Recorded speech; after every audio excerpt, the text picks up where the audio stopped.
주신 것 감사하고 오늘 또 우리 기도하는 중에 또 말씀을 통하여 승리할 수 있기를 축복합니다. 열왕기 하 17장은 아주 중요한 메시지가 담겨져 있습니다. 북왕국 최후의 왕 호세아에 대한 기록입니다. 이제 북왕국이 19번째 왕 호세아를 통해 가지고 북왕국의 역사가 모두 종결되는 이런 모습이 나타나게 됩니다. 이 호세아는 아수르의 후원을 얻어가지고 반아수르파인 베가를 살해하고 왕이 되었던 사람입니다. 우리 어제 아침에 목요일 날 아침에 우리가 보았죠. 그러니까 베가를 살해하고 바로 마지막에 왕이 되었던 사람이 바로 호세아입니다. 호세아 선지자가 아닙니다, 여러분. 같은 이름인데 호세아는 별도의 사람임을 기억하시기 바랍니다. 그러나 이 아수르 왕 디글랏 빌레셀이 죽게 되니까 아수르에서 아수르의 정책에서 이제는 좀 벗어나 보고 싶어가지고 애굽과 동맹을 맺으려고 합니다. 그 당시에 애굽이 또 강대국이었기 때문에 아수르와 애굽이 제일 강하게 그 당시에 버티고 있었습니다. 그때에 이제 아수르의 살마네셀은 그 사실을 알고 북이스라엘을 침공해가지고 3년 동안 사마리아 성을 다 포위해버리고 맙니다. 결국 호세아는 9년에 사마리아는 함락이 돼버리고 북왕국의 역사는 완전히 거기서 끝나버리고 마는 이런 이야기가 오늘 본장에 나타납니다. 그리고 이 북왕국 이스라엘은 여로보암이 처음에 초대왕으로 분열왕국이 솔로몬 후에 분열왕국이 시작이 되면서 여로보암이 초대왕이 되고 그 다음에 호세아까지 209년간 우리가 역사적으로 보면은 BC 931년에서 721년 그러니까 209년간 이 북왕국 이스라엘이 지속되었습니다. 그 가운데 9 왕조에서 19명의 왕들이 쭉 통치를 하게 됩니다. 그런데 이 북왕국의 이스라엘의 역사를 우리가 종합해서 이렇게 보면은 왕조가 바뀔 때마다 반드시 피 흘리는 혁명이 일어났어요. 죽이고 이 피 흘리는 역사가 북쪽 이스라엘의 역사였다 하는 것 우리가 지금까지 쭉 역사를 통해서 보았습니다. 그래서 우리는 오늘 아침에 이 17장에서 북왕국의 멸망과 이 마지막 왕 이 호세아의 통치를 살펴보면서 하나님께서 우리에게 주시는 교훈을 몇 가지 살피도록 하겠습니다. 먼저 이 호세아의 통치를 우리가 살펴보면 1절과 2절에 보면은 호세아는 비록 악하기는 했지만은 그 이전 왕들보다는 악하지 아니했다. 그렇게 성경이 기록을 하고 있어요. 그런데 왜 이렇게 덜 악한 호세아 시대에 북왕국이 멸망했을까요? 한 나라의 멸망은 당대에 죄 지은 까닭만 아님을 우리가 알아야 돼. 그 당시의 죄 때문에만 그렇게 되었다는 것이 아니라는 얘기죠. 그것은 분명 그 세대의 죄뿐만 아니라 앞서간 세대의 죄의 대가입니다. 쭉 내려왔던 죄의 대가입니다. 더 나아가서 열왕들의 죄뿐만 아니라 백성들의 죄가 함께 포함된 심판의 결과였다 하는 것을 우리가 알 수가 있습니다. 이렇게 거듭되는 죄악과 우상 숭배는 한 개인뿐만 아니라 국가와 민족의 역사를 결국 멸망으로 이끌 수밖에 없다는 거죠.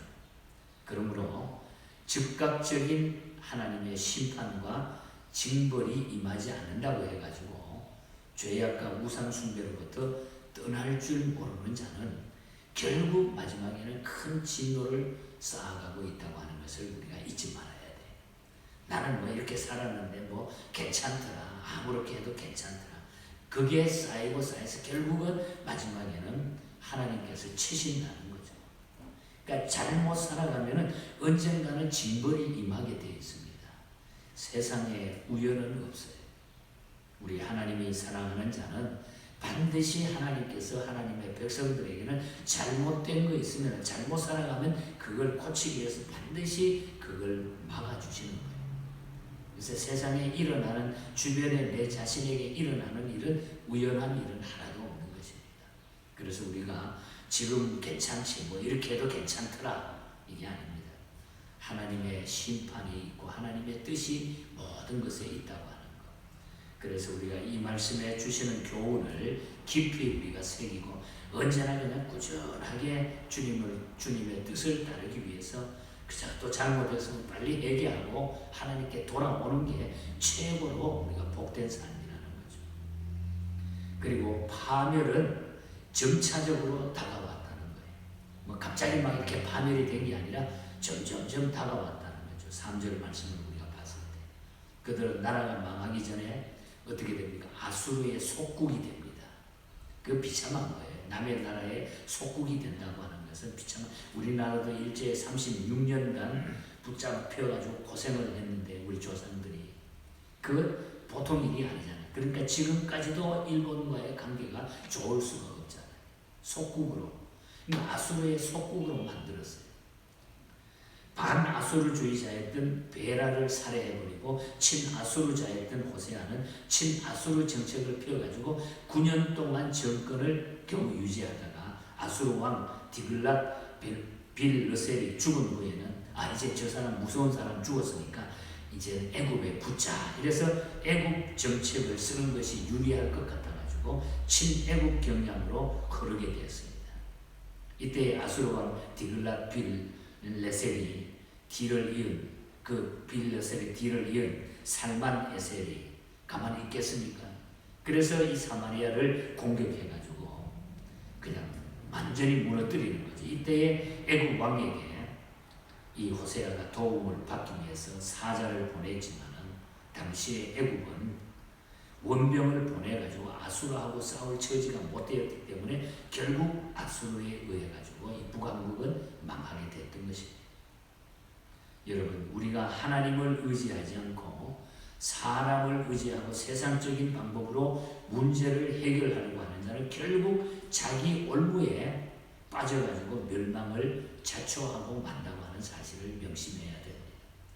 애국을 의지해가지고 또 한번 이렇게 해서 틀어보려고 그러는데 그것은 자기 생각이었지 하나님의 생각은 아니었다는 거죠.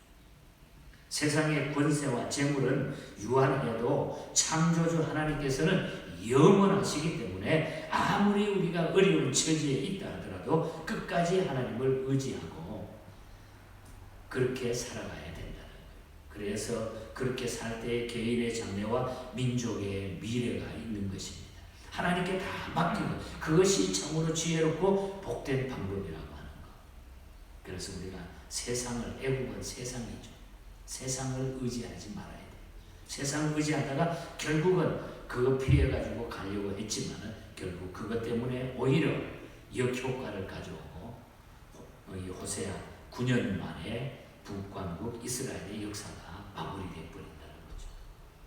그리고 이 북왕국 왕국의 멸망의 원인이 마지막에 무엇일까?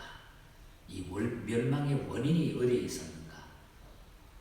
7절부터 18절 사이에 우리 읽지 못했습니다만 쭉 보면은 이 멸망하는 원인이 분명하게 나타나요. 북왕국 이 멸망의 원인은 한마디로 거듭되는 우상 숭배의 죄였다는 거죠. 북이스라엘의 초대왕인 여로보암이 금송아지 우상을 처음에 만들게 돼요. 금송아지 우상을 만들어가지고 우리가 열왕기상 12장에서 봤습니다. 12장 25절부터 33절에 보면 금송아지 우상을 만들어가지고 자기만 섬기는 게 아니라 왕궁에 섬기는 게 아니라 온 백성이 그 금송아지를 섬기도록 하나님의 백성이 우상을 섬기도록 만들었어요. 이것이 시작입니다. 그래서 이 금송아지를 만들어 놓고 자신의 통치 이념으로 삼은 이래의 이 마지막 왕 호세아에 이르기까지 209년 동안 잠시도 우상 숭배에서 떠나지 않았다는 거예요. 좀 더 자세히 제목을 살펴보면은 하나님의 은혜를 망각하고 다른 신을 섬기고 이방 사람의 율례를 행했다고 하는 그런 얘기. 그리고 7절과 8절에 보면은 하나님의 말씀의 윤리의 표준이 되지 못했다고 하는 거예요. 말씀이 표준이 되어야 되는데 하나님의 백성이 하나님의 말씀이 살아가는 윤리의 표준이 되지 못했다. 다른 세상 것이 표준이 됐다. 그리고 9절에서 12절에 보면은 은밀히 또는 공개적으로 불의를 행했어요. 뒤에 숨어가지고 은밀하게 죄를 은밀하게 이렇게 하면 모르겠지 해가지고 은밀하게 죄를 짓고, 그리고 13절에서 15절에 보면은 선지자들을 통해 가지고 주어진 하나님의 경고를 배척해버리고 선지자를 죽이고 쫓아내고 선지자들을 피를 흘리게 만들었다는 거죠.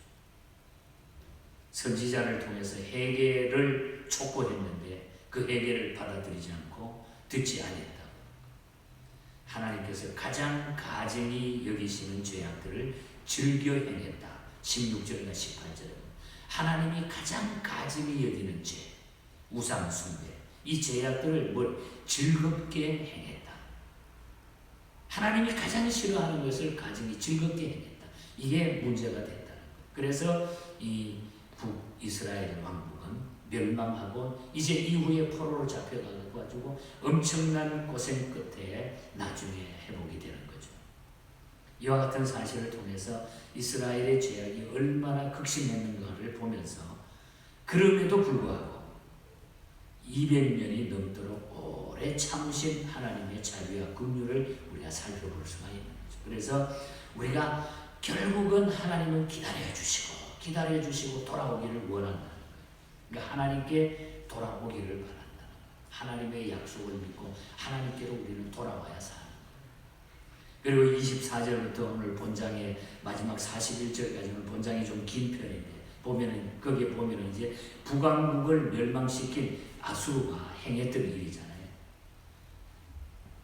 이렇게 북이스라엘 땅에 어떻게 했냐면 이렇게 무너뜨려 놓고 사마리아를 포위하고 무너뜨려 놓고는 이방 민족을 강제로 그 안에다가 이주시키는 거예요.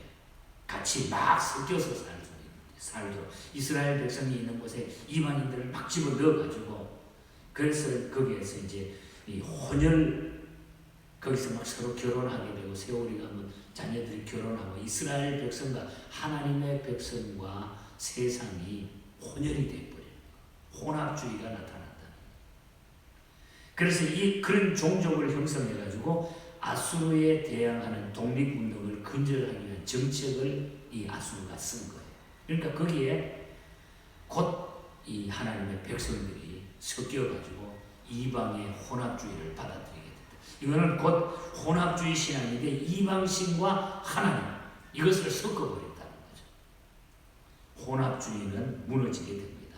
하나님의 심판을 받게 돼요. 그래서 우리가 신앙생활을 하면서 세상과 하나님이 섞일 수가 없다는 거예요.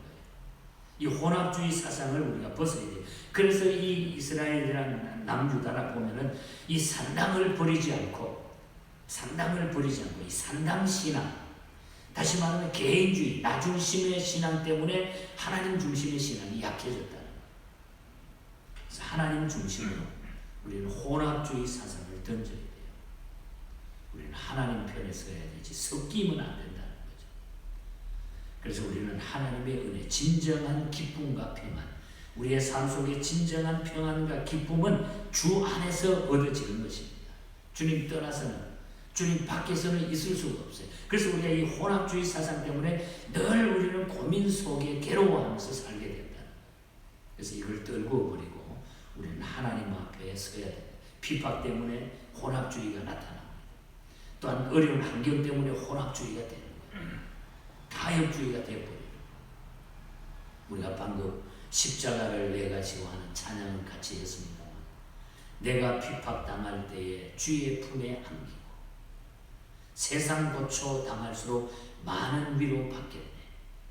주가 주신 기쁨 외에 기뻐할 것 무엇냐. 주가 나를 사랑하니 기뻐할 것뿐이네. 우리가 십자가, 내가 핍박을 받아도 십자가가 우리에게 있다고 하는 거예요. 이 세상에는 우리가 십자가 지고 사는 생애를, 십자가 속에 진정한 기쁨이 있고 즐거움이 있다는 거죠. 그래서 우리는 혼합주의 사상이 얼마나 무서운지 몰라요. 딱 보고 분리해지면 하나님 편에 딱 서는 것 같고, 나중에 또 보면은 언제나 자기 중심으로 나가게 돼 있는, 섞여 사는 것. 하나님이 그걸 제일 싫어했습니다. 그것이 심판의 원인이 됐다고 하는 것. 그런 우상과 같은 우리의 잘못된 생각과 사상들을 우리가 다 떨구어 버릴 때 진정한 평안과 기쁨이 우리에게 주어지는 것입니다. 이 삶을 통하여 이 기쁨을 얻어서 진정한 구원의 백성으로 그냥 하나님 앞에 다 맡겨버리면 십자가도 우리는 더 평안과 즐거움으로 바뀌게 됩니다. 이 은혜가 날마다 저와 여러분의 삶 속에 함께 하시기를 주님 이름으로 간절히 축복합니다. 우리 다 같이 한번 말씀 기억하면서 내 삶을 돌아보면서 우리 내 중심으로 살아 개인주의 내 중심으로 내 생각으로 산 하나님의 뜻을 어긴 일들을 우리가 다 내려놓고 하나님의 뜻대로 마지막까지 살게 해달라고 기도하시고 또 우리 중보 기도해 주시기 바랍니다. 우리 교우들 가운데 또 병마로 약한 분들 여러분들 기도해 주시고 또 우리 교육부를 위해서 기도해 주시고 우리 각 기관의 부흥 금년에 우리 교회가 힘있는 교회로 참 건강한 교회로 힘있는 성도로 쓸 수 있도록 말씀 위에 굳건히 세워달라고 우리 다 같이 우리 합심해서 우리 3분 통성으로 기도합니다. 아버지 하나님 주님